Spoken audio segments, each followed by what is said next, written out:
Hello there, friends. This is Spencer Michaud, and welcome to your weekly astrology forecast for the week of March 9th through March 15th. Hope that you are having a wonderful week here. Recording this on the day that the Sun is making a conjunction to Neptune, and Venus is conjoining Uranus. So lots of energy in the air today. Kind of a strange combination as I'm experiencing it in real time. Um, I don't know. I don't know if any of you experienced this on Saturday leading up to Sunday of this week or this weekend, but felt like a super drain actually yesterday, like just a real lack of energy. And maybe that was the Sun conjoining Neptune, like the Sun being the giver of life and vitality, and Neptune kind of draining it all away and trying to dissolve that. So it's quite an adventure. So we'll see what happens. And Venus meeting up with Uranus, kind of a, I don't know, very unconventional type of display, like like a very brightly colored bird or something like that. So it should be an interesting forecast for the week. So we'll see what happens. Lots going on this week, though. Full moon. Forgive any of my own Cancerian full moon lunacy that you may be experiencing with me today, but full moon is going to be happening on Monday, the 9th, at 19 degrees of Virgo, opposing the Piscean sun at the same degree. So we're going to chat about that and kind of how we're going to manifest the vision that we've been working through as we've been cascading through our imaginations. This full moon is going to be trined Jupiter and also conjoining Neptune. The sun is going to be conjoining Neptune, and the moon will be opposite. So this is lots of themes mixed up with this one. Mercury is going to be stationing direct at 28 degrees of Aquarius. So we will chat about Mercury and its improving condition and talk about things to do while Mercury is in better shape. Maybe your taxes. That's one thing. The sun will be moving into the third decan of Pisces this week. And we'll talk about the 10 of Cups, which has some correspondences with that position in the zodiac. On Wednesday, the 11th, the sun will be sextiling Jupiter at 21 degrees of Pisces and Capricorn. On Saturday, the 14th, Venus will be moving into the second decan of Taurus. We'll talk about the 6 of Pentacles. And then on Sunday, the 15th, Mars will be sextiling Neptune at 18 degrees of Capricorn and Pisces, and the sun will be making a sextile to Pluto from 24 degrees of the same two signs. All right, so let's take a look at our chart here. If you are watching along on YouTube, and I'll try to narrate as best I can if you're listening along on audio only, let's talk about our central dignities this week. The sun is going to start out at 19 degrees of Pisces in the second decan of Pisces and move to the third decan of Pisces at 25 degrees. So move about 6.5 degrees over the course of our week. The sun is said to be peregrine in Pisces. It doesn't really have any essential dignity, but it will be on the terms of Mars from 19 to 28 degrees. Of course, this Piscean sun is hosted by a fallen Jupiter. Jupiter is moving through the sign of Capricorn. It'll be in the third decan of Capricorn, moving from 20 degrees to 22 degrees, where it is in its fall. It's sort of at the bottom of the wheel of fortune. It's a little bit more difficult for the vision to connect with spirit, and we may be a little bit feeling the material reality of the vision, which can be dangerous because we don't want to get too caught up in trying to expand our material reality without it having been connected to a more metaphysical or more spiritual goal.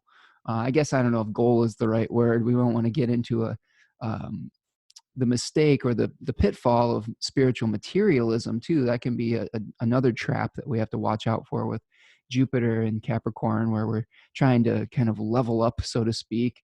And I don't really think that's how spirituality works. I think that it's not about all the different, I don't know, ascending to some next level. It's kind of just about learning. I think that that's and accepting, learning and accepting, growth and decay. It's all a big cycle, right? It's all kind of one thing that's flowing into itself. And Jupiter will be on the terms of Venus from 14 to 22 degrees, and then switching to the terms of Saturn from 22 to 26 degrees. So yeah, we're going to start off with a little bit of an easier curriculum for Jupiter when he's moving through the bounds or the terms of Venus, but then it might shift a little bit towards the end of the week, and it may be we may have a little bit of a tougher teacher with Jupiter moving through the bounds or the terms of Saturn. We're moving into those final degrees of a sign where we always have a malefic bound lord, either Saturn or Mars as a bound lord, which can feel a little bit more challenging for that planet's expression. It can be a little bit more, it takes a little bit more work to manifest the I don't know, the higher qualities of that planet. So something to keep an eye on.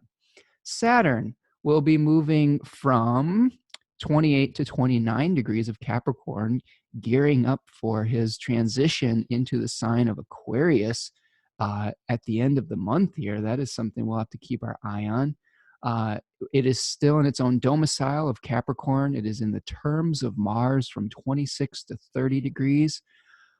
So we're getting to the end of Capricorn, Saturn and Capricorn here, at least for the time being. It'll move into Aquarius for a period of time and then retrograde back into Capricorn for a short period before it moves permanently well, not permanently, but more permanently into Aquarius for its journey through the sign of the water bearer. And of course, Saturn is still the domicile ruler of Aquarius, so there will still be some Saturnian dignity. So we'll be talking about that as the weeks and months ahead start to click by.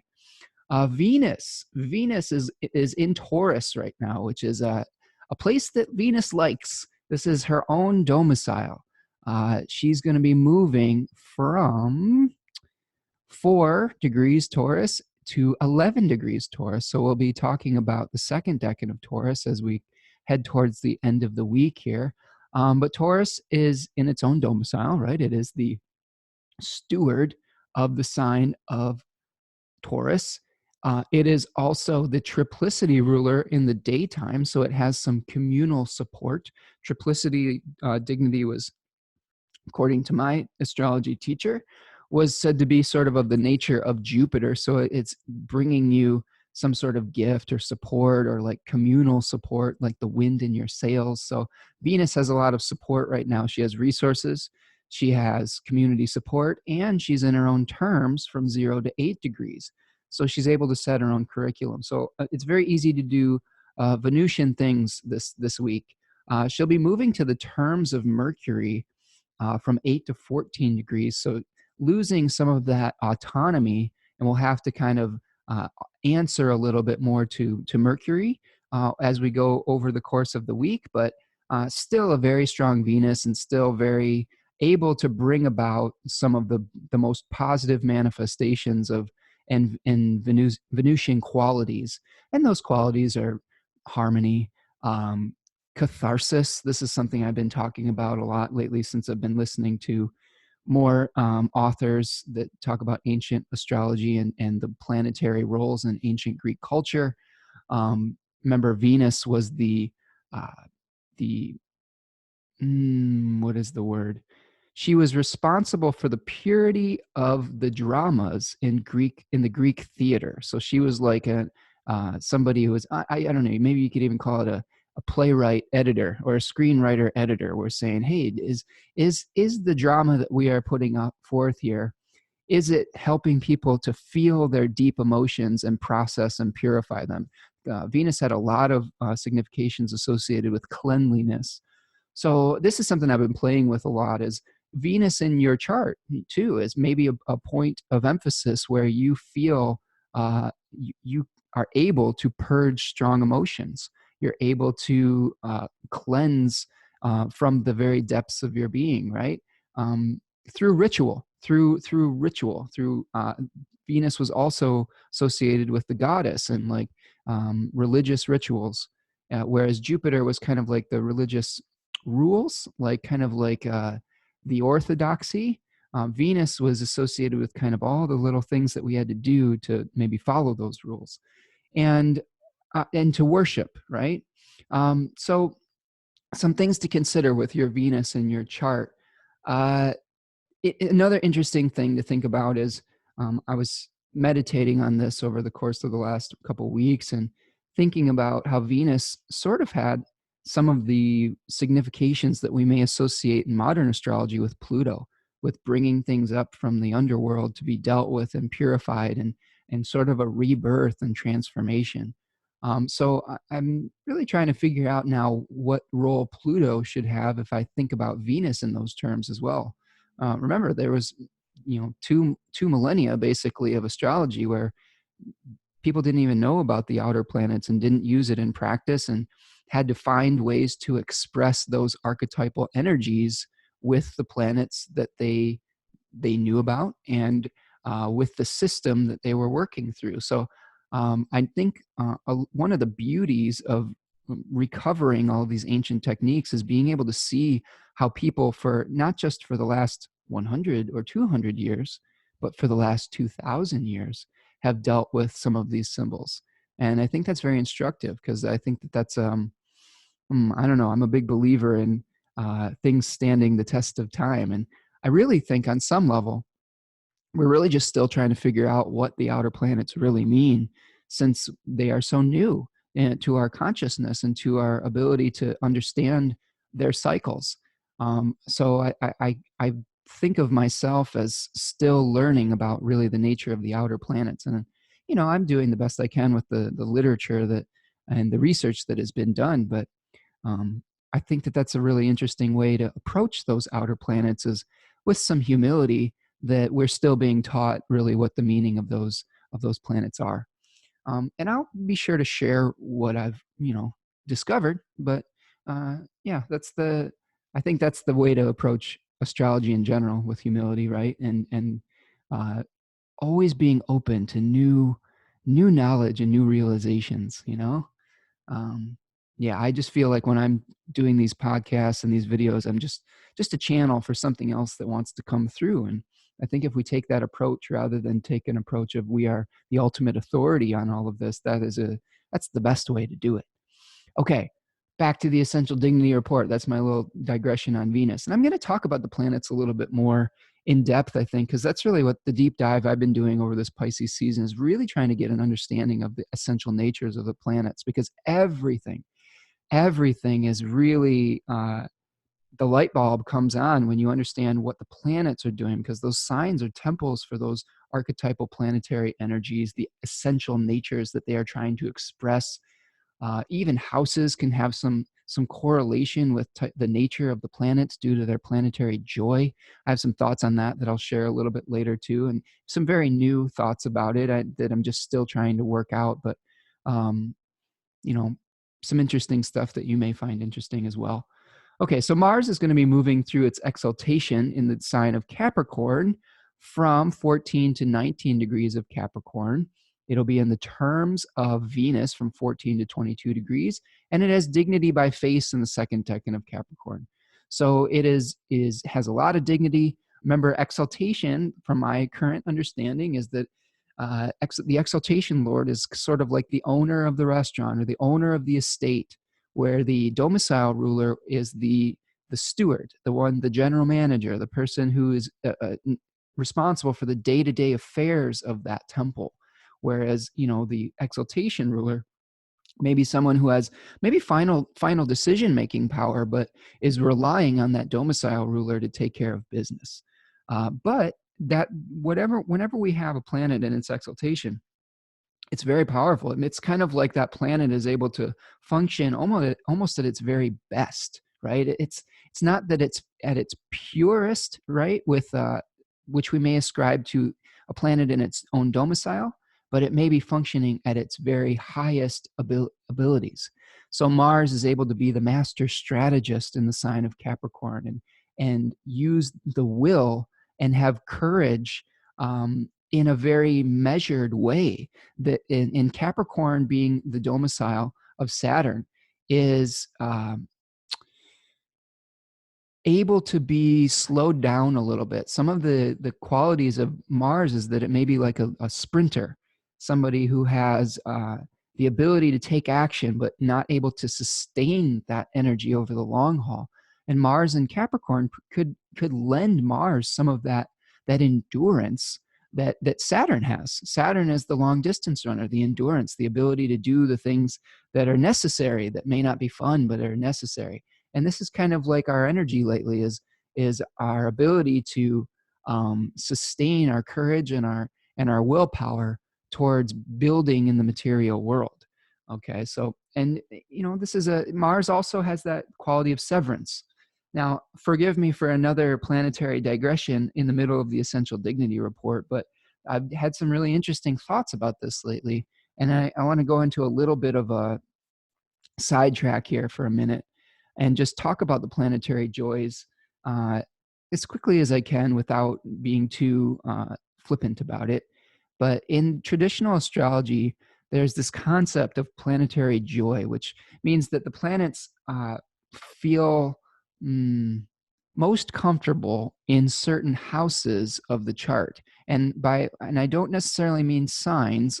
By this I mean angular houses, or by topical houses, right? And in this case, we have Saturn having its joy in the 12th house, okay, Jupiter joying in the 11th house, Mars, which we are talking about, taking its joy in the 6th, and Venus joying in the 5th. Now, if I just play this out, if you want to really see the other joys, you have the Sun having its joy in the 9th, the Moon in the 3rd, and Mercury in the 1st, okay? Now, one of the things I've been learning about as I've gone and done some deep dives, I've had some clients recently that have been challenging me to learn about certain decans that I maybe haven't spent as much time with. So I'm going back to my reading on the decans, and I'm really getting some nice instructive stuff from Austin Coppock and Aleister Crowley and Rhetorius and all of these authors that talk about the decans.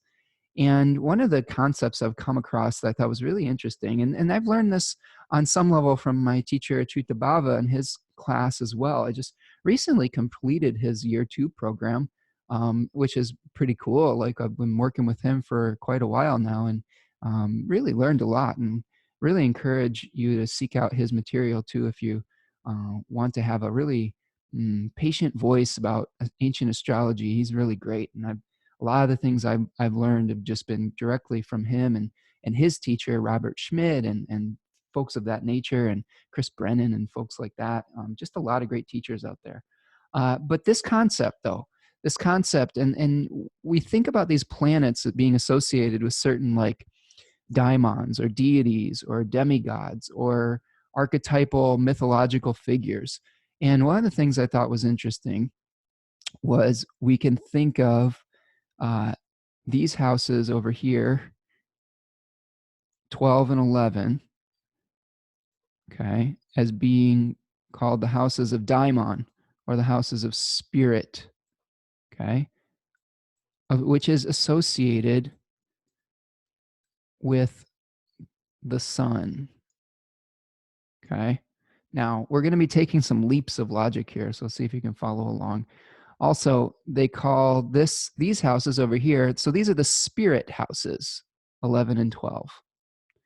And if we think about the sun, we think about the illumination, the soul, the one versus the many. This was like kind of when we talk about like zodiacal, the concept of zodiacal releasing and the lot of fortune versus the lot of spirit, we can think of spirit as something that we may have maybe potentially a little bit more agency of through some of our own actions, being able to command our own will. The sun, according to Robert Schmidt, had a commanding quality to it. Whereas these houses over here were called fortune houses, and they had kind of the nature of the moon, 5 and 6. Okay. And fortune was also associated with the concept of 2K. 2K basically means fate, fortune. Okay. This also I'm going to call Nemesis. And I specifically call Nemesis in relationship to Saturn. Okay. And 2K is kind of like the distribution of fate that is inconsistent. And this was, I was reading about 2K and Nemesis when I was thinking about Mars and Saturn. And this is distribution of fate that is more through maybe not really through our own actions, through just no fault of our own. We're going to receive either good karma or good fate, the distribution of something good, fifth house. This was called the house of good fortune. And the sixth house was the house of bad fortune, or males 2K. Okay. And since we have Mars joying in the sixth house, I thought that was really interesting. Potentially Mars being a planet in our own charts where we may be experiencing some negative fortune, and an area of the zodiac where we experience a separation or an injury, an illness, some sort of something we have to deal with that is a separation. Whereas Venus is something that is given to us through no particular action of our own, through really not through merit. Remember, Venus emerged from the sea with just glowing phosphorescently, and then was just given all of these adornments, like she was given jewels and pretty clothes, and she didn't have to do anything for it. She just was, right? She was just her essential self. Whereas these planets over here that are associated with Nemesis, Daimon, Spirit, these are merit-based. And I've been thinking about the concept of distributive justice, Jupiter, and punitive justice, Saturn. So these were called the spirit houses. Males Diamond, right? The house of bad spirit, and the one of good spirit, the 11th house. So we can think of the 11th and 12th house, I think, and these two planets as distributing justice that is due to us, due to our merits, our good actions, Jupiter. Okay, what maybe the things we learn, maybe the good actions that we took out in the world, our integrity bringing us good fortune or bringing us the good things in life. And Saturn wants to punish. Saturn is punitive justice, punitive justice, and it's punishment. And there's associations with 12th house with prisons, with being punished for the actions that we took, for the merit-based actions that we took, and maybe the lack of integrity that we had. And they associate the 12th house with Sisyphus, who is rolling a boulder up a hill over and over and over again.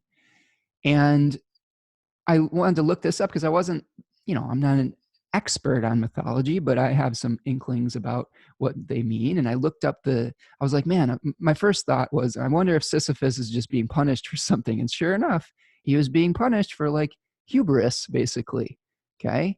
And I thought that was so interesting, because planets that we have in these 11th and 12th houses, I think may be more merit-based, whereas planets that we have in these 5th and 6th houses may be more random and maybe more like kind of just what we're being given. And I think that also we can think about that in terms of Venus and Mars being a little bit more fortune-based, right? They are on the moon, the sect. They are on the team of the moon, which is distributing fortune, right? And it's a little bit more randomized. Whereas these Saturn and Jupiter are on the solar sect. Okay, maybe there's more agency, and I'm working on just thinking about theory. I'm curious if those of you out there in the world who were born during the day feel like you have more agency in your life and you're able to like take a little bit more action, for better or for worse, and are you experiencing the repercussions of actions that you took in your life? Or if you were born at night in the night sect, the sect of the moon, are you being asked to adjust to circumstances more in your life, for better or for worse? Maybe you've been distributed something good, and maybe not even really through any of your own merits.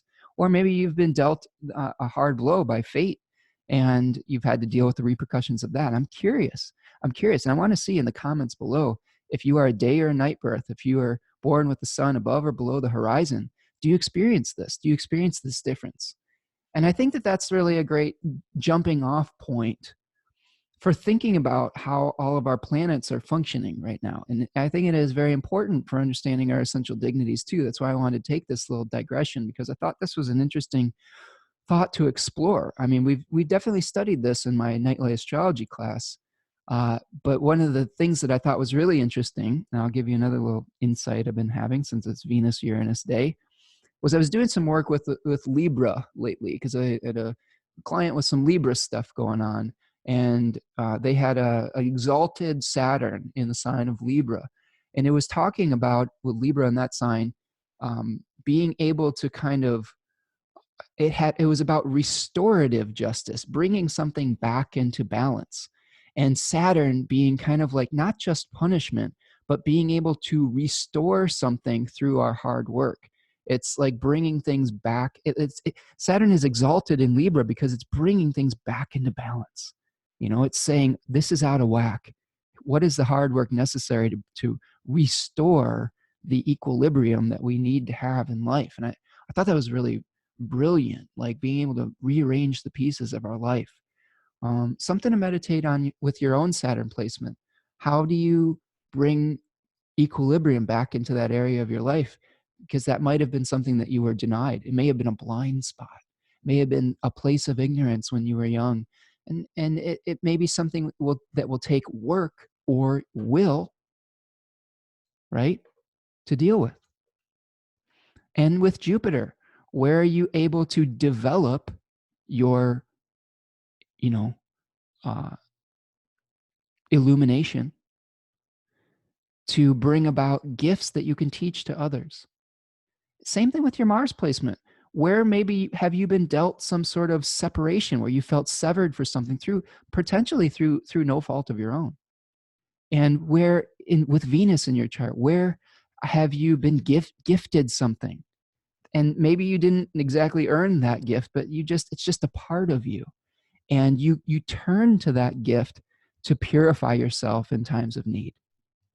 So that's what I've got for that little digression. But I think just something very interesting, and maybe I'll make a standalone video, but I just try to pack everything into these week aheads. I mean, this is kind of the the one size fits all. Like I've done all this research over the week, and I'm just gonna, I don't know, vomit it all up at one point during the week. So anyway, getting back to it, let's talk Mercury. Mercury is going to station direct on Monday. It is moving through the sign of Aquarius, where it has triplicity rulership at night. It is the triplicity ruler of the air signs. It's going to be on the terms of Saturn from 25 to 30 degrees. So it's still maybe some difficult conversations that have to come up. But that being said, Saturn's in really good shape. This is a much better Mercury than we had when Mercury was in Pisces, at least a more functional Mercury. We hesitate to get into good or bad judgments, but a more functional Mercury. And I was going to say again, like, this is a great time if you are thinking about doing your taxes or things like that. You've got a week before Mercury moves back into Pisces and the details get messed up again. So I really encourage all of you who have to think clearly. If you're self-employed or you have to get all your documents together, this is a great time to do it before you may have to, be in a position where that's not the priority for Mercury at that time. Okay. The moon this week is waxing to fullness. It's going to be becoming full at 1:47 p.m. on Monday. So we are, we've got this waxing phase, and then it's going to switch to a waning or distributing phase. So we're coming to awareness of something with the full moon, and we'll talk about that when we get into our daily here. And, distributing the lessons that we've learned and distributing the things that we've made, distributing the, the wisdom that we may have gotten from our deep dive into the Piscean waters and the Piscean depths. The moon will be moving through Virgo, where it has triplicity in the nighttime, then through Libra, where it has rulership by face in the first 10 degrees, the first decan. And then it will move into its fall in Scorpio. And then it will have dignity by face in the second decan of Sagittarius. Okay, so let's get into our daily examination. Yeah, Mercury only moves maybe 1 degree this week or so, 28 degrees to 29 degrees. Since it's very slow, it's because it's stationing. So this is a time where Mercury is very slow and it's kind of like almost standing still in the sky. All right, let me get one chart here. And we'll move a little bit forward so we can see the sun on the horizon. Okay, here we go. So this is Monday morning, about 8 a.m. We are coming on Monday. We're coming off our conjunction of the sun with Neptune and with Venus with Uranus. So you can see both of those things are now separating in our chart here. The sun made a conjunction at 18 degrees of Pisces, and Venus made a conjunction at 4 degrees of Taurus. So there was some important seeds that were planted on this day that I'm recording this as we, basically as we have the conjunction between Venus and Uranus is when I'm recording this. But really, I want you to pay attention to things that maybe bubbled up from the depths of your dream world. If you've been having any vivid or lucid dreams over the last week, those are important things to pay attention to. It's just a very powerful seed moment this weekend for the sun and for Venus and for those contact with those outer planets. So just take notes, because we're going to be dealing with whatever has started on this weekend very prominently over the coming months ahead. And this is all going to be triggered really by this moon too. And we have these aspects happen close to a full moon. It's kind of supercharging things. The moon was like I heard Austin Coppock describe this as the membrane that is allowing starlight to manifest into physical form. And it also keeps things out. So it's kind of like the little, our little protector, right? It's nurturing us as little baby souls here on this material plane. It is the cosmic mother, right? And the mother is responsible for what gets in and what doesn't. If she's, monitoring like what kind of media that the child is absorbing or what kind of people that they come in contact with, it's a protector. It's also a manifester. It's also promoting growth. It's that I still will stand by my metaphor of it being the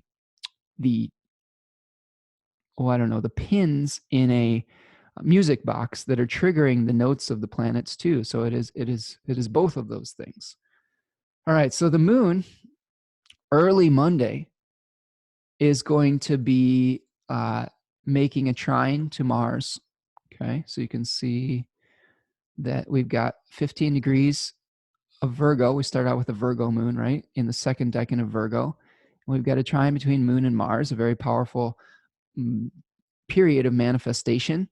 We're going to be talking about the second decan of Virgo in this day because it really plays an important role in our narrative. But let's just go through some of the lunar aspects first. Sorry, the lunar aspects. The moon will also be opposing Neptune. So these are some things that we're going to be dealing with our full moon too. These are players in the narrative, in the screenplay, in the script. The moon will also trine Jupiter. Okay, so it's trining both Mars and Jupiter over the course of this day. Okay, first it'll hit Mars, and then when it gets much closer to the full moon, it'll make a trine with Jupiter. So those are all part of the narrative. Towards the end of the day, in the evening, the moon will trine Pluto, and then Mercury will station direct at 11:48 p.m. So let's talk about this full moon. And remember, I'll just say, what I'll say about Mercury stationing direct is, I'll say it for the third time. Do your taxes now. It'll turn out a lot better if you do it now this week and turn it all in than if you wait until Mercury is back in Pisces again. Because really, we only have like a 3-day window before taxes are due, for tax day with Mercury in Aries. So I guess if you save it till the very last minute, that might work out okay. But you'll have clarity with this Mercury, more clarity than you will in the coming weeks ahead, if that makes sense. All right, so let's talk about this full moon. And we're going to see the moon become full. Okay. Oops, I lost all my drawings here. That's okay. You're going to see the moon become full right here, roughly around 1:45 p.m. Okay. And we see it, and then a full moon is always an opposition between the moon and the sun. And it's a moment of revelation. It's something where whatever seed that we had been working on from the inception moment when we had the new moon, and I believe this new moon was at 4 degrees of Pisces, if I'm remembering correctly, conjunct the fixed star Fomalhaut, which was the wizard poet. And now we're seeing a manifestation of that vision that we went off into the wilderness to find. See, we remember that the new moon was this 8 of Cups type of energy and experience, where we were leaving behind something in search of meaning, in search of some sort of spiritual purpose. Remember, that was the labyrinth. We've been diving into the labyrinths of our minds, searching for that spiritual gold, right? To alchemize the disparate elements into something unified. And when we see the moon coming full in the second decan of Virgo, this is the moment where the spiritual journeying, the gift that we may have uncovered, becomes encapsulated into matter, into form. So you can think of this as like, I mean, 36 Faces calls it a suit of armor or a cocoon, right? So we have something that is animating a physical body. And we can think of human beings like this too. Like we're physical bodies, but we're animated by a spiritual presence, by an essence, by something eternal, right? We have a impermanent body that will be born and will die, being animated by an eternal soul. If you believe in that kind of thing, which if you're an astrologer, it's more likely that you probably do, although that is not necessarily 100% true for everyone. So we're trying to protect the delicate dream by encasing it and bringing it down to earth and doing the hard work necessary to make the dream real. All right. The second decan of Virgo was associated with the 9 of Pentacles. And in it, we see a woman who is in a lush garden. She's done a lot of hard work. Remember, the first decan of Virgo was an apprentice who was working very hard at his craft. This Venus-ruled decan is sort of about, it was compared to a blacksmith, right? In 36 Faces, Mr. Kopik talks about Hephaestus, the blacksmith who does a lot of hard, ugly, dirty work to create beauty within the world. And he was married to Aphrodite. He was the consort of Aphrodite, the husband of Aphrodite, where it's this interesting combination of ugliness and beauty. Sometimes to create the beautiful vision, we have to roll up our sleeves and pound something into submission, right? Like the hammer and the anvil, which is what his name for this decan was. So this may be a moment where you've gone into the depths of your soul, and you've found a new sense of hope, a new sense of meaning, a new sense of purpose, and it's time to bring it into the physical world. And the challenge is that that sometimes is going to be difficult. That is, it is inherent that the physical rules may be slightly different than the spiritual rules. We are dealing with qualities of imperfection. We're dealing with qualities of time. We're dealing with needing to have patience because a seed does not grow overnight into a fully mature plant. Whereas we can visualize the dream as fully formed in an instant. See that? In our imaginations, we can go from inception moment to fully realized. Whereas when we're trying to bring something into being and enclose it in matter, that's not always the case. And we have to deal with qualities of decay, entropy, of the realization that what we build eventually will decay and will die. And that's a hard realization too. And that can really be a difficult one to deal with as a human being. Now, the other thing about this card is she's holding a falcon, and that falcon is like, it's got a little hood on. And in falconry, falcons were used to, like, catch game. But also this woman, it seems to imply that this woman has this ability to protect the things that she is trying to grow and manifest through with this falcon. Like, the falcon can swoop down from the sky and very efficiently eliminate pests like rats or mice or any type of rodent that might try to disturb the beautiful equilibrium of the garden. So that is another thing that comes up thematically with this full moon is, how do you eliminate the things that may be a threat to your dream? And we have to be careful about that too, because if we get too fixated on perfection, and we get too fixated on our belief being the only belief, then we can get a little bit too, it's very easy, to get kind of dogmatic about things and seeing anything that doesn't align with our own personal dream as a threat. And I think we're seeing this a lot in our political climate and stuff like that. And that's what we have to really be careful of, where our dream, hopefully, whatever this divine creator is, has created the ability to have multiple dreams. Like, if a creator is infinite and a creator is all powerful, there should be an ability to have a dream. Everybody should be able to have some kind of dream, and they should be able to work in cooperation with one another. Now, that may be pretty idealistic, and that may not be actually true on the physical plane. I think part of the challenge of being human is coordinating our dreams with one another, because we all have these beautiful imaginations, and how do we all bring them into form, while allowing others to have their dreams? And sometimes it works and sometimes it doesn't. That's why we have wars sometimes. Crusades. We'll talk about that later as the sun moves into Pisces III. There's definitely a crusader quality with that third decan. Now, this full moon, let's talk about just a little bit more. It's going to be trine Jupiter. So I think that there's some support from Jupiter for manifestation of the dream, maybe from teachers or authority figures. Remember, Jupiter is moving through the third decan of Capricorn, which was solar ruled, which was, it was the face of the sun, even though it was being provided resources by Saturn. So all of the hard work that we've been doing, maybe supporting this manifestation, this vision.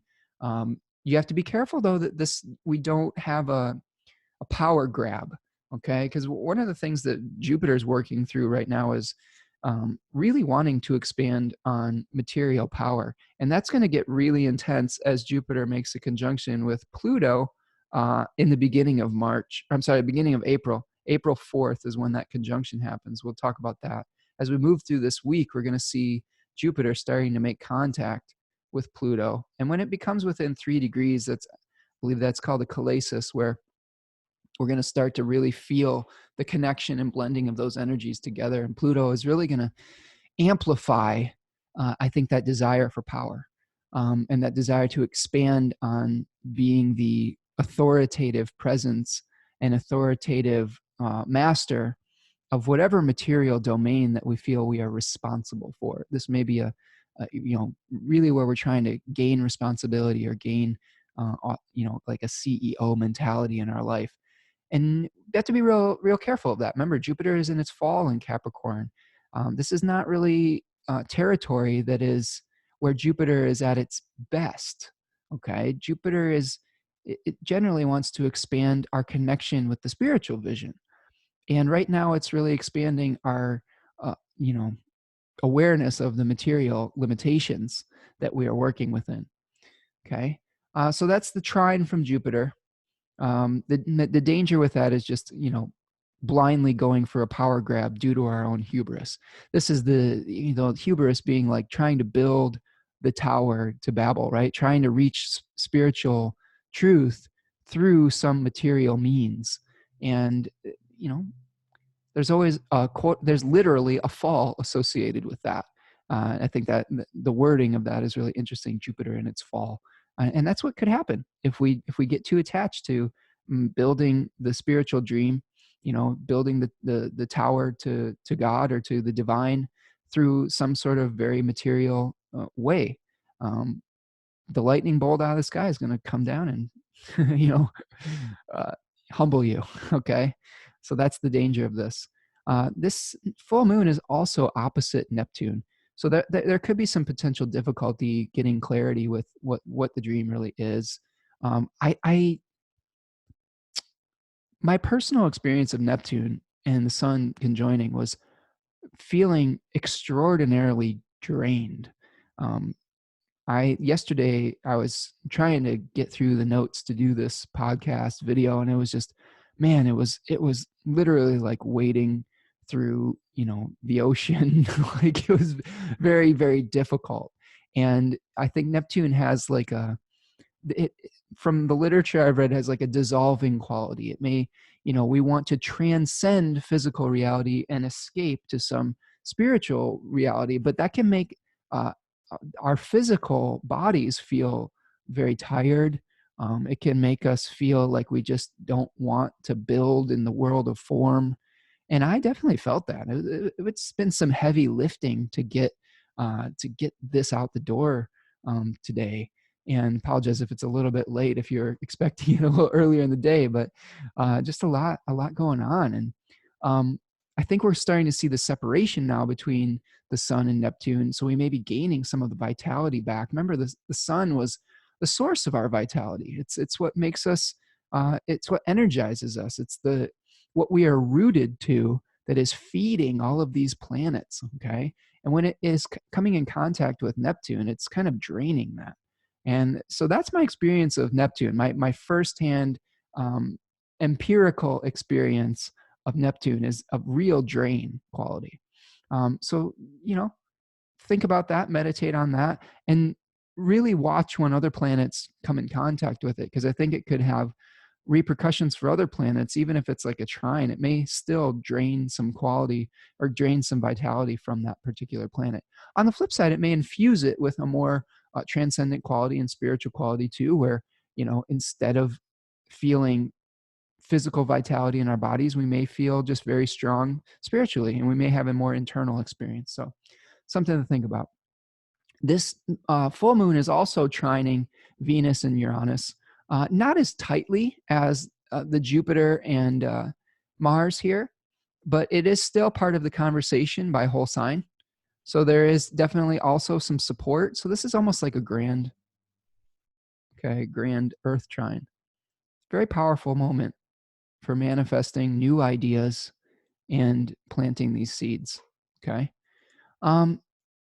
So my advice on the full moon, one of the goals that we were trying to achieve with the seed moment was, how do we reconcile our vision with the reality? So there will be some things that you will need to eliminate. So be willing to let something go if it isn't really essential for bringing the dream into reality. That's number one. Be willing to get your hands dirty. Be willing to deal with some of the imperfections and not be blindly attached to it having to be a certain perfect way, because that is just the nature of physical reality. It can never be as beautiful, as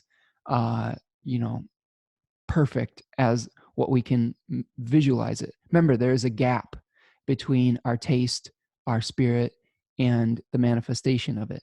And to get closer to the gap and closing the gap, it'll never be closed. Okay, this is what you learn as an artist. Artists, they really straddle this axis very very often. I know that I did as an artist. And one of my favorite musicians, and I know that I'm going to separate out his personality with his ability to make music, but Michael Jackson had a full moon. He had a Virgo sun and a Pisces moon, and so he was straddling this axis of being able to be a visionary and being able to work very hard to bring it into manifestation.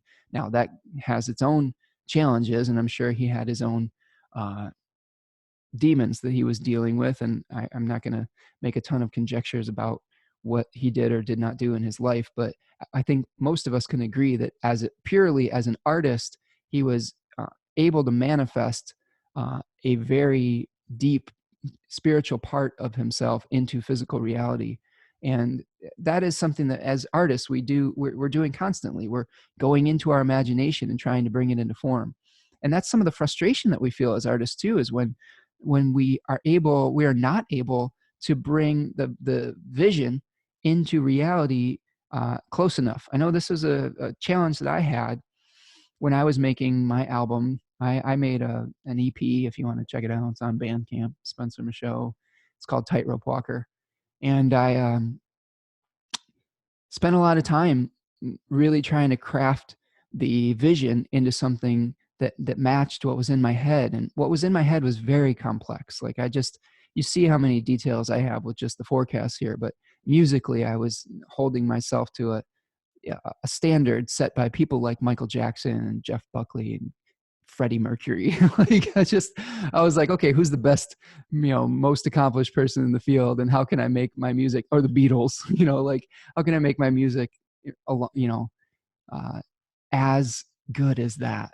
And it was very frustrating at times. And at the end of the day, as an artist, you're never fully satisfied. You just have to say, well, that's good enough.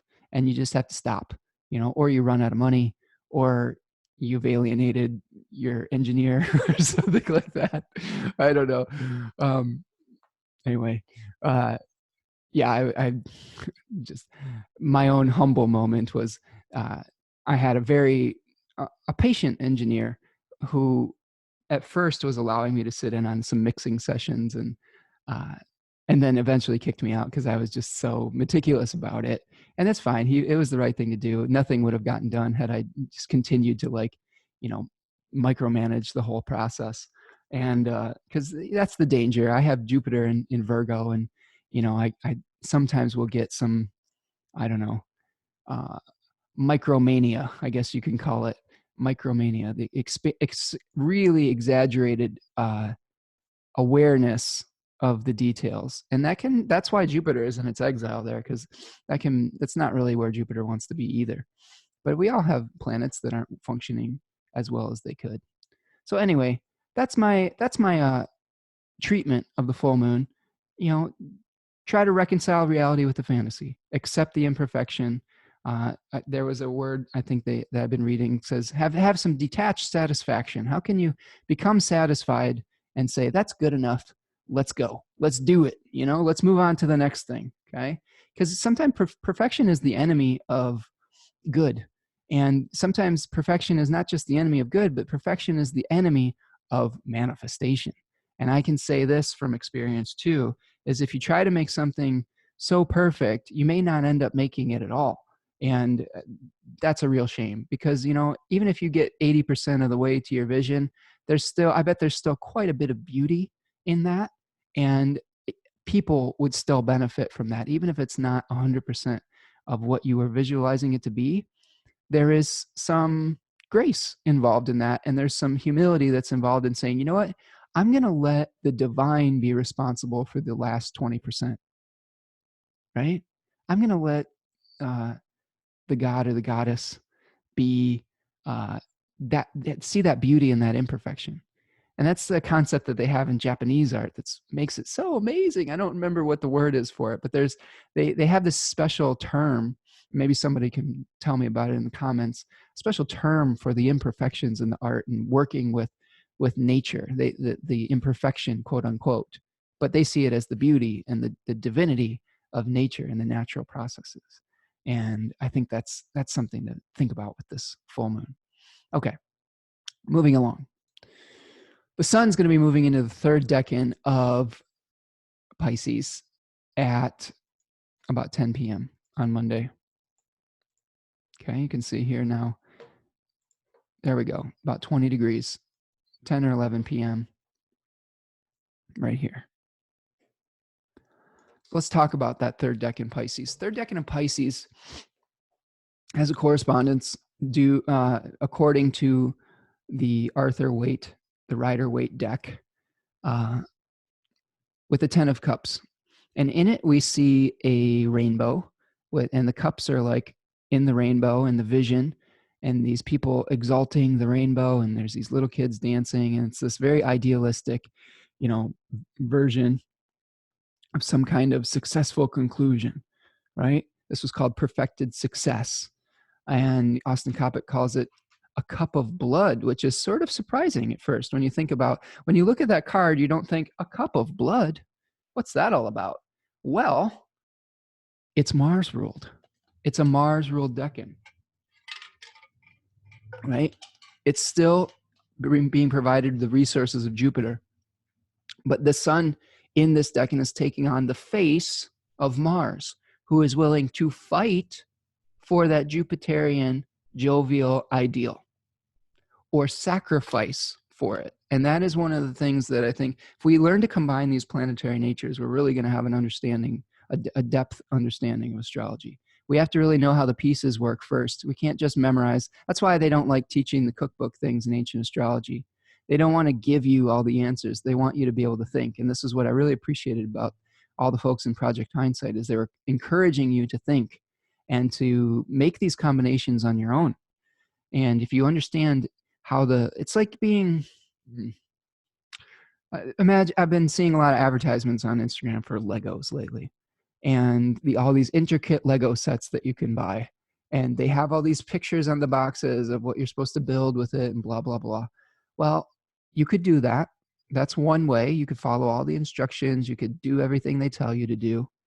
Or how many of you had the experience of as a child with just a random set of Legos, a bunch of different colors, a bunch of different sizes, and the joy that you may have experienced from just putting them together through your own imagination? And if you understand the essential nature of each of those blocks and what they are capable of, you can make anything. This is kind of like the thing with like Minecraft and thing too. Minecraft's actually pretty cool. They're giving you the essential building blocks, but through it, you can create infinitely, right? You're not limited by the picture on the box. And if you learn astrology that way, if you learn astrology through its essential pieces and what they are actually trying to communicate in an oracular fashion, right? They are oracles. Then you'll be able to interpret these symbols a lot easier, I think, and with a lot more depth than if you just say, well, Pisces means this or whatever. It's Pisces is, has Jupiterian themes. This part of Pisces looks like Mars. This part of this is this. Okay. So, a cup of blood. Let's come back to that. I think this is a decan, from what I understand in my research, of one of sacrifice, one of martyrdom, one of fighting Mars for the ideal, okay, Jupiter. And whenever we have the sun moving through a particular area of the zodiac, we all have a collective awareness of those themes. Okay. I think when we have Saturn moving through an area of the zodiac, we have a collective ignorance on those particular themes. Okay. And same with Mars. When we have a collective, Mars transit, we're seeing, a willpower being, put towards that. We're also seeing some things where there may be some negative fortune. We may, as a community, right? Same thing with Jupiter. We may be seeing a gift through merit-based things. Venus could be like, fortune that is given as a collective, through maybe not through our merit or through our actions, but just through our essence and our glow, our being. Okay. And with this third decan of Pisces, the word that kept coming up in my mind reading about this was crusader, a spiritual crusader, someone who is willing to die for their ideal. And this isn't always about a happy ending too. That this can be one of the things I've been seeing is the emotional swings, the agony and the ecstasy are very wide within this decan of Pisces. We're not always going to achieve the spiritual ideal. We may wish for the happy ending, but it doesn't always work out that way in reality. And the crushing disappointment we might feel if we don't achieve that can be a part of this decan, as well as the hope that we feel for achieving something, or the ecstasy of actually achieving it. So I think it's both. I think it contains both of those dichotomies. I would say that the happy ending that we're looking for is a reconnection and emerging with the divine, a coming home, a homecoming. I would say that this card reminds me of like a happy family, and that homecoming is feeling reunited, which is one of the significations of Jupiter in ancient astrology, is a bridge, is unifying things, confirming things, stabilizing things. And in this last decan, there is a strong desire to come home. And that home is reconnecting with the cosmic one, the cosmic mind, the cosmic spirit, cosmic soul, the oversoul, if you want to use Richard Tarnas's, I don't know if that's his exact word, but that's his kind of the gist of it, the cosmic oneness. And I think that's what we're going to be trying to achieve as the sun moves through Pisces, is how do we reconnect with ourself and find unity. And yeah, I mean, mystics over the course of millennia have been trying to reconnect with their spiritual selves, because we inherently, as human beings, we feel disconnected because we see we've been cast into the world of duality, and we see that we are male, or we are female, or we are short, or we are tall, we're of a certain demographic, and we see all the differences. And really the desire here is to figure out what unifies us, what brings us all together, what do we share as a species, or as a soul, or as a spirit, and how do we get there? What are we willing to sacrifice to get to that place of feeling like we are back in the womb again? Because we start off in this body, in this amniotic sea, in this womb, within our mothers, where we are feeling connected. We're a microcosm of feeling a oneness with the mother.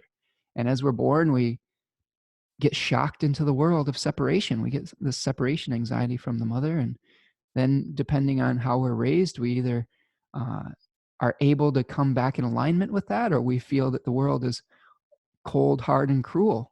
And I think that's all part of this particular decan. I will say this. Be careful what you sacrifice for. Right now, Jupiter is in its fall.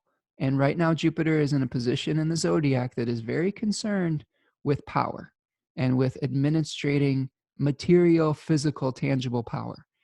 And I really want you to ask yourself, if you get on a crusade, what is at stake? Is what's at stake really serving my spirit, or is it serving my material desire to be in control? And because that is a danger, I think that's a danger of the combination of these planets in the positions that they are in right now. Okay. One last little note with that is that there was a story that in 36 Faces about Pandora's box and releasing all the horrors of the world into the world. But what was left was hope, right? So we have to get in touch with, even if we are experiencing some of the most horrific things that we can as human beings, we have to stay connected to that hope, right? And that may be part of our mission as the sun moves through Pisces, as we get ready to have another birth moment at the spring equinox, as we come into separation, awareness of separation from the womb. So we may be really going into the womb for the last 10 degrees of Pisces, getting ready to be born, right? Because Mars, that's a Mars ruled sign. Aries is a Mars ruled. It's Mars severs, Mars cuts. Mars gives us an awareness of our uniqueness as an individual person, maybe still connected to the collective, but really that area of the zodiac is all about separating from the womb. Okay. Just as a seed will emerge from the darkness of the ground and split the casing and become a plant, right? Become an individual plant. Okay, so that is Pisces 3. Pretty interesting stuff, man. I love this. I love it. I'll tell you what. Thank you, Austin Kopic, for your hard work on that, because I'll tell you what, not only are you a brilliant writer, but just the research that was done has really made my practice have a lot more depth. And thank you to all the teachers I've had, Achuta Bava, Chris Brennan, Robert Schmidt, may he rest in peace, you know, all the Project Hindsight people. It's really just a gift to be able to kind of just be in this lineage of, or just sitting at the feet of these great minds, you know, and being able to just spread the word and have them challenge you or challenge me or challenge us to think independently. I think that's what I love about my teachers right now, is they're challenging me to try to create independent thoughts, especially Schmidt, and use the disparate pieces to come up with new ideas. And I think that's really if you're going to, like I said, if you're going to practice astrology well, you're going to have to get in touch with that type of thinking, dialectical thinking. Okay. All right, let's move forward. This is going to be another long one. The deep dive in keeps on happening. Let's go to Tuesday. All right, Tuesday, March 10th. Moon's going to move into Libra at 6:02 a.m., still moving through the full moon phase. The moon is going to trine Saturn before it moves into Libra. Okay, so there's going to be some sort of contact with, possibly with our limitations, but being able to work within them in a positive way. Perhaps when we have a positive connection or a trine with the moon and Saturn, this is that concept of restoring equilibrium. We may feel an ability to rearrange the pieces due to an awareness of what wasn't working. Okay, I think that's part of Saturn's mission, from what I understand now. At 6:02 a.m., the moon will move into Libra. And one of the things that happens on Tuesday at 2 p.m., let's go to 2 p.m. because I want to show you this. This is kind of neat. At 2 p.m., there is something called the moon escaping from the bond. And what that means is that the moon is moving away from its opposition from the sun by 15 degrees. And the moon was said to be under the bond when it was within 15 degrees of either side of a conjunction with the sun or either side of an opposition. And that's when the moon is kind of held captive. It's like when a planet is going into under the beams or into the furnace of the sun, it's weakened, it's overshadowed, things are hidden. So some things with this full moon may be hidden from the light of day until it escapes the bond at 5 degrees. Now, the first aspect that the moon makes when it escapes the bond is important to ancient astrologers. And the first aspect that the moon makes is a square with Mars at 16 degrees. So, what does that mean? Well, to me, and to a lot of the ancient authors, that can really color our experience of a moon phase. And if it comes in contact with a benefic, we may experience that more positively. If it makes contact with a malefic planet like Saturn or Mars, we may have more of a negative experience. Now, remember, Mars is the severing quality. And I'm going to use my Lego mind. That's my phrase now. Use your Lego mind, okay? Use your Lego mind to figure it out. And we're going to use our Lego minds here to unravel this. And here we have the moon is going to be at 16 degrees of Libra eventually, and 16 degrees of Capricorn Mars. At 16 degrees of Libra, we have the card, the Three of Swords, which is about separations and relationships. Mars is going to be at 16 degrees of Capricorn, which is the Three of Pentacles, which is about planning. So there may be a disagreement about how to manifest the vision. And where you thought you had support in a relationship, there may be some kind of severance or separation. And that may be painful. A lot of the times when we're trying to manifest a vision, we need support. We can't do it all on our own. One of the things, going back to Michael Jackson for a minute, we think of Michael Jackson as this singular, entity sometimes, just in awe of his individuality. But Michael Jackson had a Quincy Jones, a producer that was helping him bring the vision into manifestation. Incidentally, Quincy Jones was a Pisces. Okay, so like, he was quite the visionary. He was able to really manifest the dream, and Michael was almost his instrument of manifestation. Okay, so and there was a whole team behind all of those people, all of those stars. Had a really good class with my teacher over last week too, and he was giving us some practical advice about being professional astrologers. And as his practice has grown, he's had to hire some help, right? He's had to get a personal assistant to help him do stuff. So when you see his work, it is, yes, he is creating a lot of all the content, but now he has some help to distribute the content, right? Now he has a team, and he has now he has the ability to do more because of that support that he is receiving, right? And that's true for anyone who's trying to do anything great or trying to manifest a dream, is sometimes we need to team up. And with this moon making contact with Mars, there might be some challenges that we have to work through. Doesn't mean that we can't come to some consensus. It just means that there will probably be some friction, and there may be some disagreement about how to enact the plan. And what do we do with the moon in Libra? We need to use our qualities of grace. We need to use Venus to create some sort of consensus and harmony. And with Venus and Taurus here, the quality that is going to be necessary is patience. You have to have patience with the people that you work with. You have to realize that you can't manifest the vision all at once, and that you have to, use consistent effort over time. And we'll talk about that with Venus moving in the second decan of Taurus. But consistency and showing up every day and doing just the amount necessary to move the project forward, rather than just one burst of energy, I think is the way to go about this. Okay, so that is moon escaping from the bond. Let's move on to Wednesday, because that's the only aspects we have for this day. On Wednesday, the 11th, at about 8 o'clock in the morning,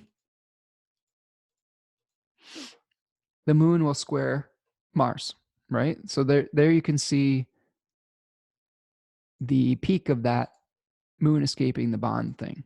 Okay, so we may be experiencing the buildup of this on Tuesday night and starting to move past it Wednesday morning. All right. The next aspect we have is the sun is going to be sextiling Jupiter from 21 degrees of Pisces to 21 Capricorn. Me and Capricorn are on nickname basis now. 21 Cap. Sorry, Saturn. I'll try to be more formal next time. But yeah, we'll unpack that. And then the moon will be making a square to Jupiter at 3:48 p.m. from 21 degrees of Libra to 21 Capricorn. And then it will be squaring Pluto at 8:40 p.m. Okay, so Wednesday could be a difficult day. Wednesday could be a day that we really become awareness of the lack of agreement that we may have from maybe some partners in our life, or some people that we need to work with in our life in some way. And that could bring up some real feelings of isolation. It could bring up some challenges on how we're administrating our lives. With the third decan of Libra and the third decan of Capricorn. In the third decan of Libra, we see the Four of Swords, a person at rest. So one of the things that you may need to consider is to maybe just take a time out to try to restore peace. This is one of the things that I came across in my studies this week, especially with a client I was working with, was how can we be the calm within the storm? So this may be what is required of you. Is you're not going to be able to fix everything all at once, but you have to find that peaceful place within yourself and start to rearrange the pieces one step at a time, like a gyroscope. Okay, this is the image given in 36 Faces for the third decan of Libra, is like finding a point of balance between all these spinning wheels. Okay, So how do you find your balance point with all the spinning wheels of your life? And that may be something we're experiencing on Wednesday. Now, let's talk a little bit about the sun sextiling Jupiter. Okay. So here we're dealing with third decan Capricorn and the third decan of Pisces. Now, a couple things to notice. First of all, Jupiter is the host of Pisces. So Jupiter is in a positive sextile of the nature of Venus.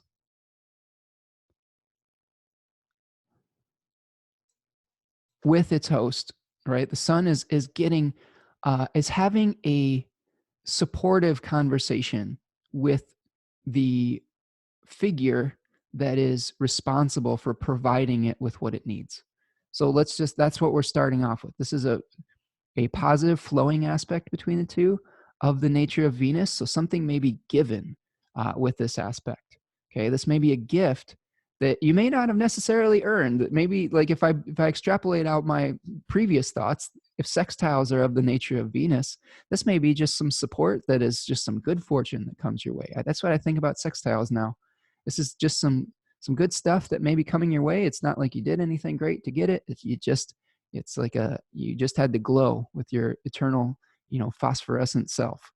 Whereas maybe trines, maybe when we see a trine between the planet, those are merit-based. Perhaps if those trines are of the nature of Jupiter due to the placement of those planets in the Thema Mundi, perhaps trines are some of the results of some of the positive actions that we took out in the world. Okay. And if we take that even a step further, maybe oppositions are punitive. Maybe those are the results of actions that we've taken in the standoffs that we experience. Perhaps squares are conflicts that aren't necessarily our fault. Now, this is a lot of hoops to jump through. And like I said, these are just developing seed ideas. Maybe it's this Venus, Uranus talking, and don't hold me to those, but it's something I'm playing with. Maybe you can play with it. All right. So we have this positive sextile. I've been exploring kind of like synodic cycles of these outer planet transits as well. And this is the crescent phase of the relationship between the sun and Jupiter. There was a conjunction that happened here in Capricorn on the 27th of December, 2019. That was the seed moment. And now we're coming to a point of mobilizing resources to help us manifest whatever that vision was. So these two planets came together at 5 degrees Capricorn. And that was a place where we were deciding where we wanted to plant our seeds, right? It was juggling a lot of different possibilities. And now we may be seeing a moment where we've decided, and we decided what we want to do. And now we're possibly getting some positive support for whatever we wanted to build. Okay. Now, the sun being in the third decan of Pisces, perhaps this is a moment where we're being asked to sacrifice something for that ideal. Perhaps we are willing to sacrifice something, and we have to have an awareness, the sun, of what is necessary to sacrifice if we want to achieve the goal that we've set for ourselves. We haven't really achieved it yet. We may see the result, the opposition, when we have the sun opposing Jupiter later in the summer, right? But here may be a point where we just have a clarity about what is necessary to move forward and what resources we need to mobilize to move forward towards the dream. We may receive some support from an authority figure. Jupiter rules teachers. It's in an area of a zodiac that is very solar, and solar things are like people that are authority figures. Okay, so we may get some sort of responsibility given to us that may require some sacrifice. That's another possible manifestation. So yeah, be careful of grandiosity, arrogance. That's another thing that could happen with Jupiter Sun contacts. We may be experiencing some epic qualities to our visions. Yeah, all the things I've been saying about Jupiter apply too. Be careful of selfish motivations for material gain. But we may get a burst of solar vitality with this too. One other note I had was, remember, Jupiter is, according to Robert Schmidt, distributive justice, whereas Saturn was punitive, I can't even say it, punitive justice. So this may be something where we're seeing the result of work that we've done, of our own merit, of our own integrity, of our own hard work, and we're getting a glimpse into what the possibilities could be as we move through this Jupiter Sun cycle. Okay, careful of emotional extremes. This could be where our emotional extremes are blown a little bit out of proportion with the contact with Jupiter too. There's going to be some ups and downs to manifesting your vision, and really, if you really want to get in touch with the Saturnian quality, that's when the sobriety is important. Where we are. Remember, Saturn was exalted in Libra, so balance is the key, right? Really just balancing out those emotions and not getting too high or too low. So that's, I think, was going to go on with this Sun Jupiter sextile on Wednesday the 11th. Let's move forward, shall we? Shall we? Thursday the 12th. On Thursday the 12th, the moon moves into Scorpio at 5:28 a.m. Before that, the moon will be making a sextile to, I'm sorry, no, it'll be making a trine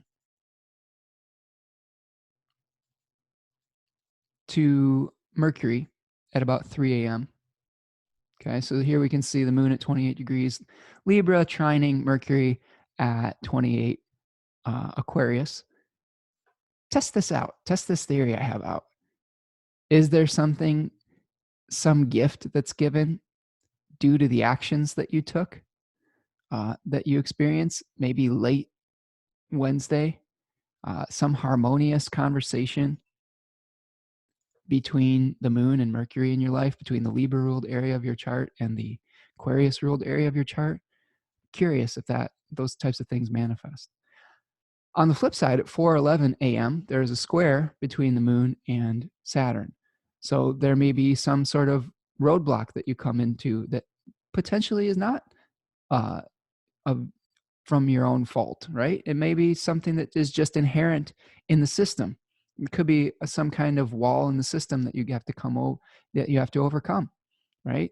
Some limitation that you come across that, and try not to get so frustrated about it, because it may not be anything that you did. It may just be part of the reality of pursuing your dream. At 12:13 p.m., after the moon has moved into Scorpio, let's see, where'd my cursor go here? Uh-oh. Uh-oh. I think I ran out of battery in my mouse. Oh well. Trackpad for the win. Thanks, Mercury. The moon is going to oppose Uranus at 12:13 p.m. at 4 degrees. And this is the exact degree. This is the exact degree that we had the conjunction between Venus and Uranus. So if we move forward and we look at our chart here, this may be some kind of challenge to whatever seed that you planted on Sunday, or whatever ideas that you came up with. There's some kind of challenge. In my drawings maybe a little funky now because I don't have my mouse. Oh, there it is. It's back. No, it's not back. Is it back? It's back. It's back. Yay. Those of you listening in just on the audio are probably like, oh man, what the hell's going on? Okay, but yeah, we can see there's an opposition here right at that degree of where we had the conjunction. So that may be some sort of challenge, some sort of limitation, some sort of merit-based punitive justice. By the end of this podcast, I'll be able to say punitive with only one NI. So keep your eyes peeled for that. Remember, the moon is in its fall, so this may be a little bit of a challenge bringing something into manifestation too. This may be a difficulty, a cosmic Saturnian no, in bringing this Venus Uranus seed into being, okay, or a challenge to it. The moon will also be making an opposition to Venus at 7:10 p.m. So again, it's going to be all part of this thing that had a seed on Sunday, right now, today, as I'm recording this. So look for the results of anything that you may have started on Sunday to have some sort of full moon-ish type of experience on the 12th. Now, there's all sorts of different types of full moon experiences. There will be another experience where when Venus moves into Scorpio and goes through all the way through the zodiac and ends up in Scorpio, where we'll have another manifestation or full moon moment. Okay. So that's the other thing to think about. So many things are happening concurrently with astrology that we have all these different layers happening all at once. And that's where it can be a little bit difficult. But this is the beauty of it, and the beauty of the complexity is, you know, if the divine is omnipotent and all powerful, it's able to keep all these plates spinning in the air without even trying, right? And as human beings, we are, you know, reflections of that, but maybe not as powerful as that. And that's why we feel frustrated when we're trying to manage too many things at once. I think that's part of it too. All right, so our full moon will be turning into a disseminating moon on this day also. And the disseminating moon phase is when we are starting to distribute the realizations that we came to, or the clarity that we, or the you know, the vision that we manifested at the full moon. And we are casting the seeds out. We've enclosed the spiritual vision into matter, into a seed, and now we're distributing those like Johnny Appleseed all across the nation and planting trees everywhere that we go. And it's, you know, it doesn't have to be anything necessarily like physical. It could be an idea that is starting to take root and you're starting to share it with other people, or things like that. So a lot of the things that we have now are like kind of like intellectual things, like ideas, intellectual property, or stuff like that. And those are becoming more and more quote unquote tangible in our, you know, as we move towards more of an air sign consciousness rather than an earth sign consciousness, with the Jupiter Saturn conjunction that's happening later this year, which happens only once every 200 plus years. We're moving more towards that kind of cloud thinking rather than being fixated on material reality. And I'll talk about that in a video later. But let's move over to Friday. But actually, before I go Thursday, one thing I wanted you to keep note of is that Jupiter will be making, will be applying to Pluto within an orb of 3 degrees, which is called a calasis, on Friday, or on Thursday. On Thursday. Sorry, I'm fading here. And this is where we may start seeing the power, the urge to power, the will to power, starting to blow up a little bit. And this kind of like, we may see this in the collective too, with authority figures, with teachers, gaining power or pursuing power. This is where maybe the dark side of power starts to come up, where we're having to deal with something from the underworld and purge or purify it, or get rid of some sort of corruption, like a volcanic eruption that may happen. I'm not saying a volcano literally will erupt, but I wouldn't be surprised if it did, with Pluto and Jupiter coming together. But just a strong urge to expand our personal and material power and authority. This could be a moment of excessive ambition, or religious dogma, right? Remember, because we're trying to find a spiritual ideal, but it's coming in contact with that really like underworld type of experience. And this aspect will be exact on the 4th of April at 24 degrees of Capricorn. So we have a buildup for the next few weeks where this is going to get stronger and more intense and hit a peak at the beginning of that month. So I would just be careful. Just be aware. If you feel urges based on your beliefs to grab power, I want you to really examine that and really try to figure out what's at stake, because this is a fallen Jupiter. It may not be in your best interest. You may be pursuing something that is cannot possibly bring you in contact with your spirit. Like I said, it could be that Tower of Babel moment where the dream that you're pursuing is shown to be just selfishly motivated by, materiality. Not to say that materiality is bad, but if we are, the goal, I guess, is to marry the two together, like spirit and matter. But if we are fixated just on the matter part, that's when we get into trouble, right? Okay, let's move to Friday. Okay, on Friday the 13th, Friday the 13th, bum, bum, bum. We have Friday the 13th with a Scorpio moon. Dark. Dark. This may be one of those actual Friday the 13th where we are experiencing some funky darkness. Maybe not though, because to be honest with you, what I'm seeing aspectually is the moon is going to be making a number of positive sextiles to all this Capricorn stuff, this giant Capricorn stellium. Okay. It's going to be contacting each one of those planets, Mars, Jupiter, Pluto, and Saturn, over the course of the day. And then it's going to be making a trine to the sun and Neptune.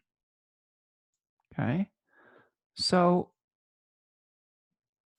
positive contacts from the moon. So even though the moon is in its fall, even though Jupiter is in its fall, Mars will be exalted. Saturn's in its own domicile. Neptune is Neptune, and the sun is in that martyr position, right? And as we move through Scorpio, we may see us benefiting potentially from some sort of negative circumstance. When we have planets in fall, a lot of times when we see harmonious contact with them, we're seeing like something good coming out of what could be generally thought of as bad. It's like the silver lining, right? So if something challenging happens with your relationships or things like that, if we can hang on till Friday, we may see some benefit come out of that, maybe possibly out of negative circumstances as well, or from feeling like we're starting from a lowered position. Any planet in its fall was said to be sort of like at the bottom of a well. Okay, like it was kind of looking out and only able to see a tiny little fraction of light.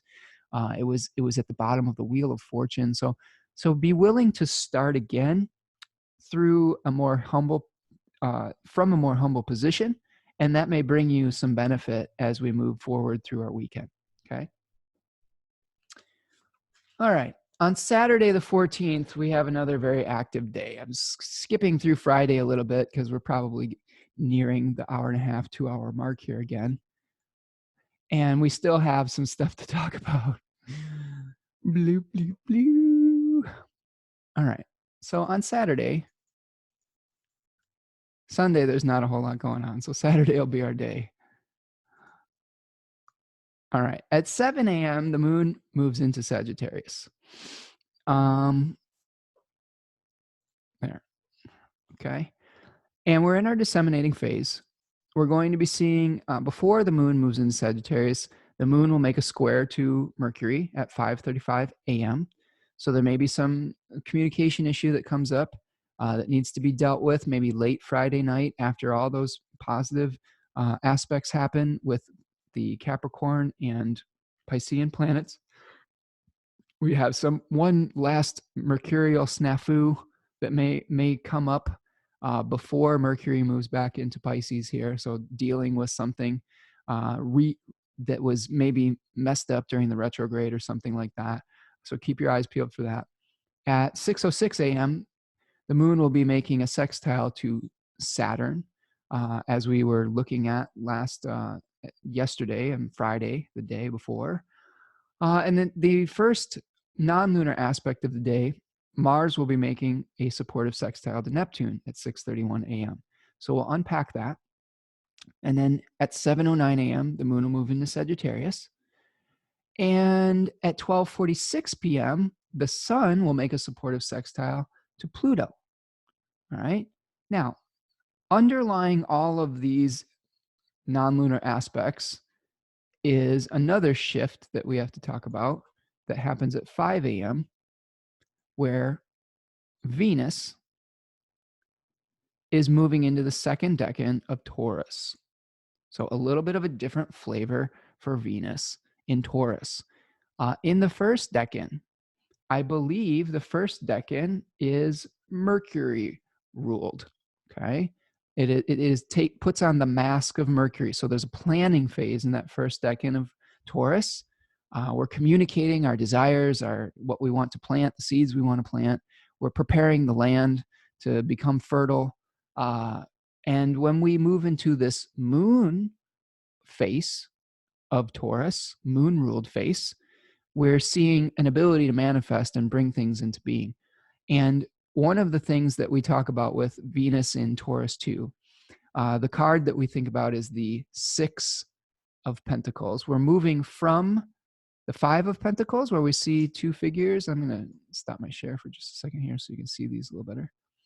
Okay, so we're seeing the 5 of Pentacles was Taurus 1.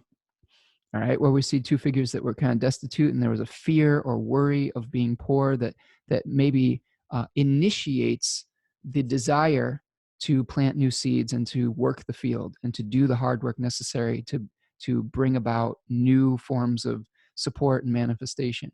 So if we do that work, we may have the resources that are allow us to be a philanthropist of some sort. Or on the flip side, we may be receiving benefits from some sort of wealthy benefactor. That's another way this could play out. So you could see the 2 figures here are now receiving something that they needed. So this is a very fertile decan of the zodiac. This is about, it's a very luxurious area of the zodiac. We may find with Venus here that we have our tastes become very expensive. We could see the fruits of virtue practiced over time. So patience becomes the virtue, and consistency. I think this is the middle decan of a fixed sign. So to create the type of fertility that we're looking for in our life, whether it's material, spiritual, whatever, we have to consistently water and fertilize the field. And that can't be rushed. This is what I'm really starting to get an understanding of Taurus here, a lot more with all these garden metaphors and thinking about why, like, say you're a sun in Taurus, you're not going to be rushed because, you're not going to be able to rush the plant or a seed into growing into a fully mature plant. It's going to grow at its own pace that is inherent within it. Now, that doesn't mean you can't nudge it along. Doesn't mean you can't give it everything it needs to grow to its fullest potential, like water, nutrients, a fertile field, protection from the wind, just the right amount of sunlight. But if you water it 4 times in one day, you'll drown it. This is why, like, say you're a Taurus sun in the second decan of Taurus, you're not going to be rushed. You know what I'm saying? Because you realize you're like, wait a minute, why would I rush to do this? Like, that's not how nature works. Okay. And this is something where, and that's where we can run into problems too if we get fixated on this, is sometimes there are situations in life that require a burst of energy. There are crises, and its opposite, Scorpio, is said to be very good in a crisis, right? Because it's Mars. It's like Mars is the short burst of energy, right? The short distance sprinter that is able to put out a large amount of will and necessary power or action to move forward. And that is the opposite in the nature of this area of the zodiac in Taurus, where it's slow and steady wins the race. Okay, so we think about this as dedication to the craft. Austin Coppock calls this the linga yoni, like the ability of the, I don't even know how to say this without being too crass. You know what a Shiva lingam is like? It looks like this. This isn't a lingam, but this is a, you can't see this if you're listening on the thing, but this is a a lapis lazuli that is sort of shaped like a phallus, or it has a phallic shape. And when we have a plow, we have a phallus that is digging in the fertile ground and is digging it up, and the earth is receiving that plow, right? Just as when we have a sexual union, we have one member that is being received by another. Okay, that's the most diplomatic way I can say that. So it was. Get it? Okay, like I just made a very lewd gesture for those of you on the listening on the podcast. Anyway, thanks Venus, Uranus, we're really getting into the heart of that aspect right now as I'm recording this. But yeah, it's the sexual union, and we are seeing this fertility that happens through slow undulation of that repeated effort through time. Okay. Now, let's go back to the chart here. And we can think about this with Venus in this area.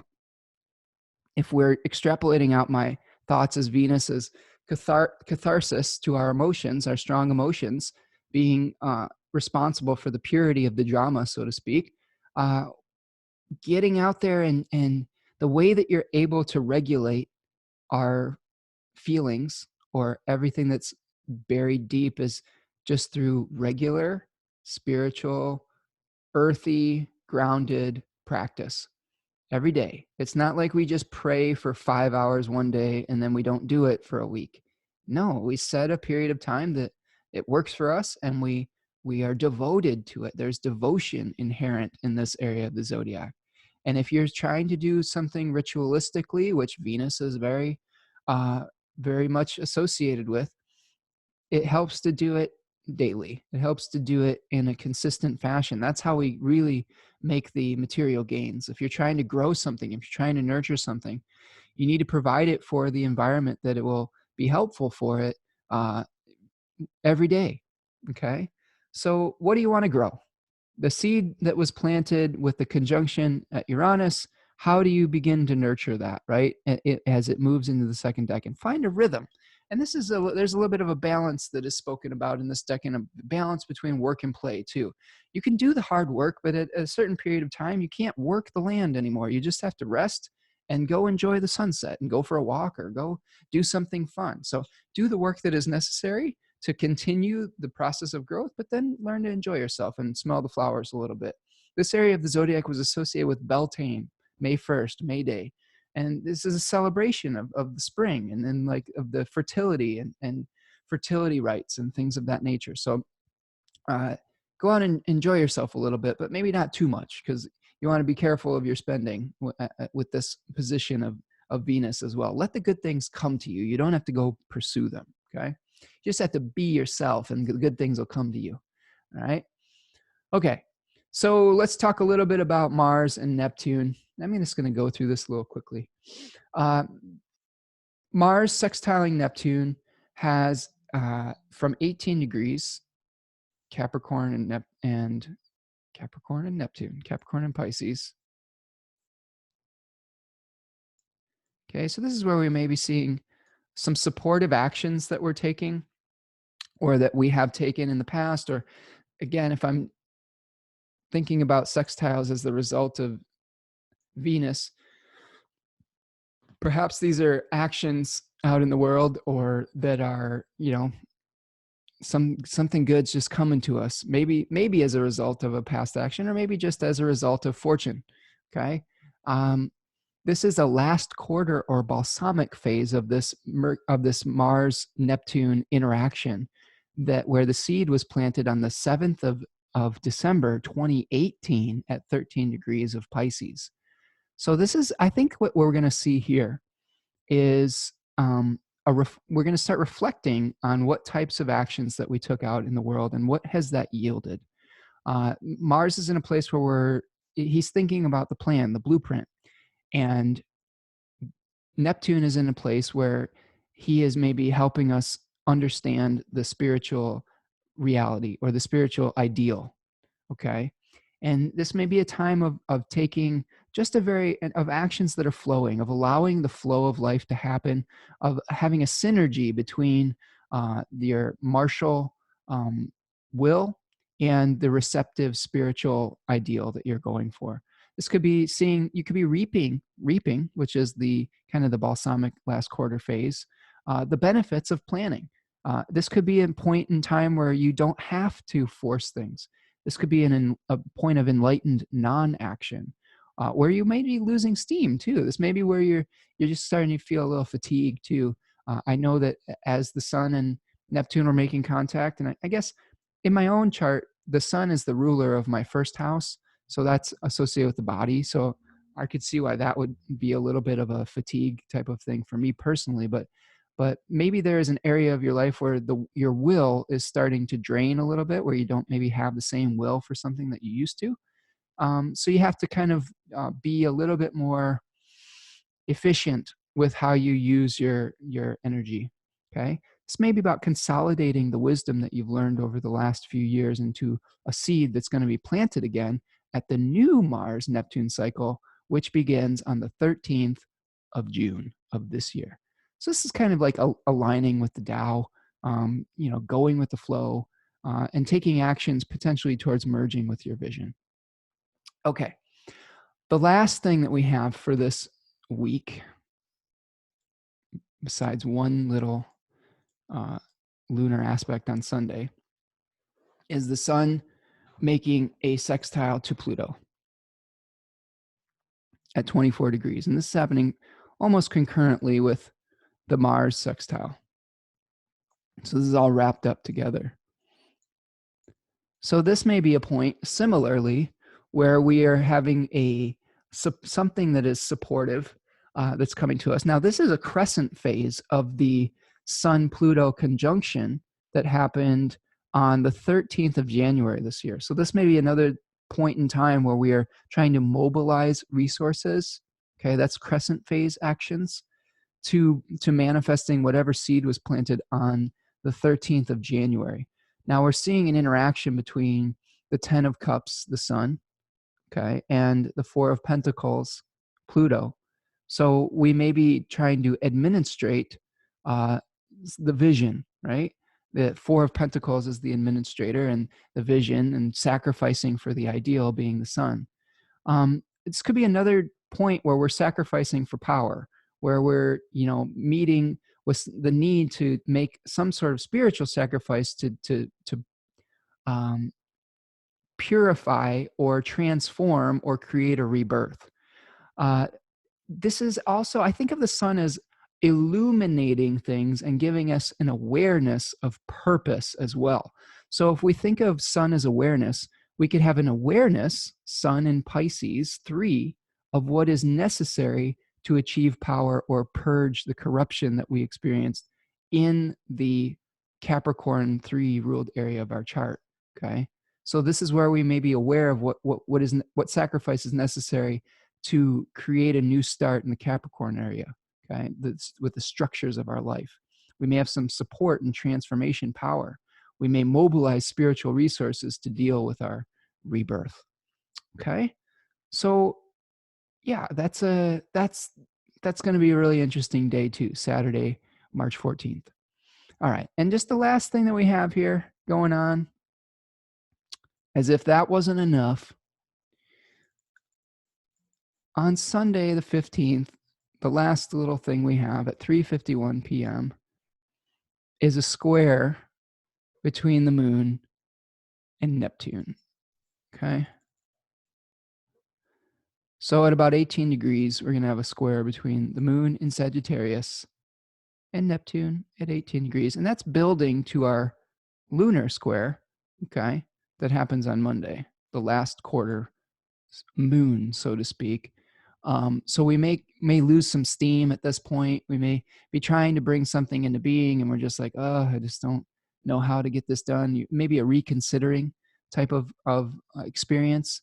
We had that new moon, so we may be like reevaluating what we've achieved and what we've been able to bring into manifestation. And that may feel a little bit disappointing if we weren't able to do everything we wanted to do, or we may feel like it's bringing us closer to our spirit if we've been judicious about what we've tried to do, if we've really connected with our inner self It may be a moment where we are feeling some sort of satisfaction as well. But this is a square, so this might be a friction point where the dream is not really matching up with the reality, and that could be a little bit disappointing. Try not to let that get you too down, because again, the wheel keeps on spinning and it'll be over quickly. Okay, that is this week. That is a lot of things. Next week, looking ahead for the week of the 16th through the 22nd, on Monday the 16th, Mercury will be moving into Pisces, back into its exile, back into its fall. Again, do your taxes this week. Get all your information together. You'll have more clarity this week than you'll have for a long time before tax season if you're in America or whatever. Just do anything that requires attention to detail and focus this week, because you're going to lose some of that next week. We'll be experiencing the last quarter moon on Monday the 16th. And then on Thursday the 19th, the sun will make a supportive sextile to Saturn. And on the same day is our spring equinox, very early this year. One of the earliest, I think, in recent history. So that sun will be moving into Aries, and we'll do a deep dive into Aries significations and learn about the Mars-ruled domicile, where we are experiencing individual identity through separation from the parent plant, or through being expelled from the cosmic womb. On Friday, the 20th, Mars will be conjoining Jupiter, so that'll be interesting. Big week next week. Saturday on the 21st, Saturn dips its toe into Aquarius, so we'll have a big shift with that as well. And remember, it's going to retrograde a few months down the line, move back into Aquarius. Back into Capricorn over the summer. But this is going to give us a taste of what we're going to expect with Saturn and Aquarius. And so look at the Aquarius ruled house that you have in your chart, and get ready for Saturn. The corrective influence is going to be very prevalent there. On Sunday, the 22nd, there are a few supportive sextiles from Mercury to Uranus and Venus to Neptune. All right, we did it. Many hours later, here we are. Thank you so much for hanging out with me today. I really appreciate you listening and making it this far with me. If you like what you hear, make sure that you're subscribed on Apple Podcasts, on the YouTube channel, that you're leaving reviews on all things that you can leave. It always helps if you leave a review on my Facebook page or on my Apple Podcast page, or if you want to leave a comment or a like on the YouTube channel, that's always good as well. I put links here for like a little tip jar thing with Venmo or with PayPal Me if you want to support the work that I do. Remember, the biggest thing that you can do to support me is to schedule a reading, and we get to know each other, and it's a lot of fun. I want to give a shout out to all my people in Finland. I'm finding out that I've had some really cool people in Finland that are spreading the word of a traditional astrology, and I want to thank you for that. And for the next one, I'll learn some Finnish to be able to say thank you in the Nordic language, hopefully. That'll be for the next time. And yeah, I'm making an appearance. I just want to start floating this out there too. I'll be at the Enlightened Soul Center, or the Enlightened Soul Expo, sorry, which is a 2-day expo with a lot of metaphysical practitioners. They have people that sell crystals and do Reiki and do massage and do like psychic readings, tarot readings. I'm going to be there doing readings. This is the last weekend. No, let me check. I think it's the 22nd and the 23rd in Saline, Michigan. So if you are in the area and you want to get a reading or meet me in person, I'll be there both of those days, and we'll have a good time. And yeah, that's what I've got for this week. I hope that you are all doing well. Thanks again for going on these journeys with me. I appreciate all of you, and I will talk to you soon. Take care. Peace.